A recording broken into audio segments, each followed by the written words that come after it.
everybody, hope you're doing well. Today I thought I would make actually something I've been wanting to make for ages, which I've never quite got around to doing. It's a Katsu curry, which is a sort of Japanese dish, which is usually breaded chicken, so chicken in panko breadcrumbs or some kind of batter that's then fried with a curry sauce over the top and served with veggies or salad and rice. So I thought that sounded really good. Obviously, I'm not going to use chicken, but I do have some sweet potatoes that need to be used. So I thought we're going to try it with that. So let's see how it goes.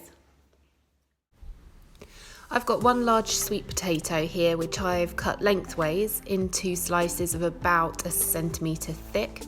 Then you're going to make a batter, and I've got here 50 grams of gluten-free self-raising flour. If you're not gluten-free, just use regular self-raising flour. And to that I'm adding in 75 millilitres of cold water. And then you're going to whisk that together until you have a smooth batter, and make sure you season it. It does absorb quite a lot of flavour, so add a little bit extra than you think you might need. I've got salt, pepper and red chilli flakes here.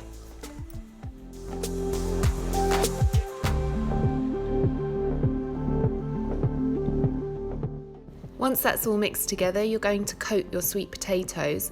So you're just going to dunk them into the mixture and coat them. The mixture is quite thick, you want it like that, otherwise it doesn't stick. But don't overload, but equally make sure you've got a good coating on it. Once you've got the batter, you're going to roll it into some either panko breadcrumbs, but if you're gluten-free, that's hard to find. So I use cornflakes, which I've crushed up, left them a little bit chunky in places for texture. But if you can also use gluten-free breadcrumbs or regular bread that you've blitzed up. And then you're going to put it into the oven at 200 degrees C for about 15 minutes, then turn them over and then give them another 15 minutes. In the meantime, you're going to make your curry sauce. So I'm just adding in 1 onion and a piece of chopped up ginger and a clove of garlic crushed up into a little bit of oil, and you're going to heat that up and soften those.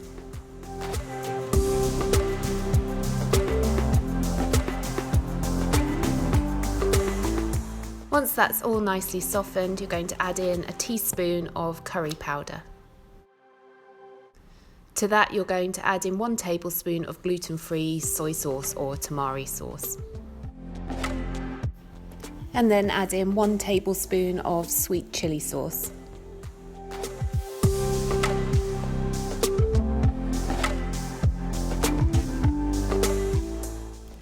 And then add in 1 teaspoon of gluten-free plain flour. Again, if you're not gluten-free, just regular plain flour is fine.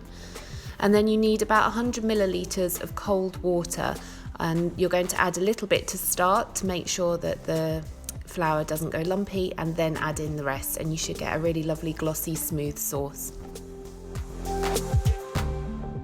And then it's time to plate up your delicious dinner. Enjoy!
Really delicious. I think you could probably also make it with some other kind of robust vegetable like aubergine or something.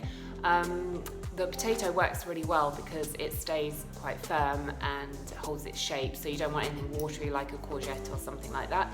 But you could equally use like a Japanese sweet potato, which is a bit less sweet if you prefer that kind of thing.